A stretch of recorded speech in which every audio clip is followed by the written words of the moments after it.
ब्रह्मास्त्र रूपिणी देवी माता श्री बगलामुखी चिच्चिक्तिर्ज्ञान रूपा च ब्रह्मानंद प्रदायिनी।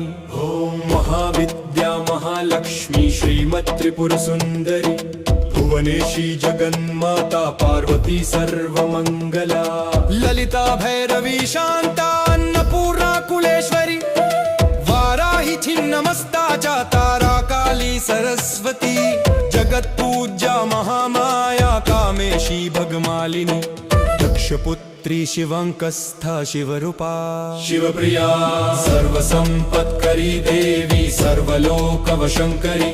वेद विद्या महापूज्या भक्ताद्वेषी भयंकरी। स्तंभरूपा स्तंभिनी च दुष्ट स्तंभनकारिणी। भक्तप्रिया महाभोगा श्रीविद्या ललितांबिका।